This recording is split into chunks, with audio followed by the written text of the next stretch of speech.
A lot of new labels for people have been popping up on social media over the last few years. One of the more recent labels I've come across is CHEMOPHOBE. You might be asking, what the heck is a chemophobe? Apparently, a chemophobe is someone who has an irrational fear of chemicals or chemistry. I'm not sure when the term was coined, but some attribute the increased fear of chemicals to Rachel Carlson's 1962 book, Silent Spring. Silent Spring came out around the time DDT was being sprayed on crops, towns, local swimming pools, and wherever else. DDT ended up being extremely toxic and damaging to ecosystems. If you do a web search of chemophobia, you'll find articles written by teachers or chemists who focus on the commercial aspect of being a chemophobe. There are also Instagram reels or TikTok videos where chemists or ex-food scientists dismiss claims of artificial ingredients being harmful to your health. The root, they claim, is that the public are largely scientifically illiterate and therefore incapable of making decisions for themselves regarding their health. The videos sort of feed off the lowest common denominator. The people, a lot of kids to be honest, on TikTok or Instagram, who are posting videos telling you not to eat something or lighting non-dairy coffee creamer or cooking spray on fire.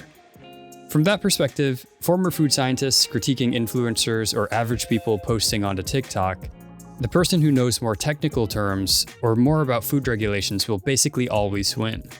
It'd be interesting to see two doctors or scientists with opposing viewpoints debate the safety of chemical additives in foods or daily products.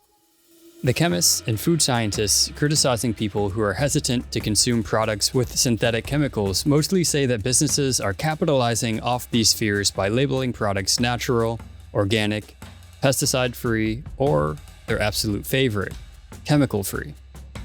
The chemical-free label is their favorite because, as they like to point out, everything in the universe is made out of chemicals.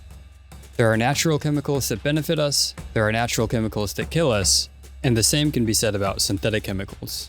The problem is that average people conflate all chemicals with synthetic chemicals, or human-made chemical compounds that wouldn't exist in nature. It's sort of weird to argue that all chemicals equals bad is being used by soap manufacturers, cosmetic brands, and food companies to reap profits, when the opposite is probably even more true in the sense that chemical companies are some of the most lucrative companies around. All chemicals equals good has been being used to generate heaps of profits for probably over 100 years, and there's plenty of evidence to show the disadvantages of this philosophy. Take the recent Bayer Monsanto payout of $10.9 billion to settle claims that glyphosate, the pesticide in the weed killer Roundup, causes cancer. Or the BP Deepwater Horizon oil spill, where seafood caught from the Gulf of Mexico was not only contaminated with thousands of gallons of crude oil, but also Corexit, a chemical oil dispersant that was shown to be toxic to marine life, and the toxicity of which amplifies when it mixes with crude oil. Some more problematic industrial chemical compounds that you might have heard of before are BPA, phthalates, PFASs, and asbestos.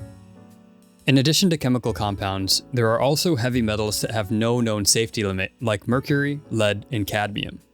Radiation shouldn't be excluded from the list either. The FDA and other regulatory bodies set limits for human exposure to these chemicals, but risks can vary due to various factors like your immune health, where you live, what you eat, how often you exercise, and what you do for a living. For example, if you're a metal worker in a crowded city where you're exposed to airborne pollutants from car exhaust, car tire dust, brake pad dust, power plants, metal dust, welding fumes, paint fumes, and other known neurotoxins and carcinogens, wouldn't it be sort of a good idea to hedge your bets and avoid food that might contain high amounts of pesticides, heavy metals, or any other chemical compounds that could cause further accumulation in your body and could lead to health risks later on? The label chemophobe doesn't serve as a means to educate or understand, but to demean. Name-calling will only cause division and disagreement. Not to mention, there are a ton of valid reasons to be skeptical of additives in your food or other products, such as your personal health history or the health history of your loved ones. We need to be objective when we address issues that involve our health, otherwise we will be divided into the chemophobes and chemophiles. And the name-calling problem will prevent us from progressing as a species in general. Thank you for watching. We are The Maybe Theory, If you like this video, check out some of our other videos where we explore ideas like chemical exposure, toxicity, and potentially problematic products that we use or consume in our everyday lives.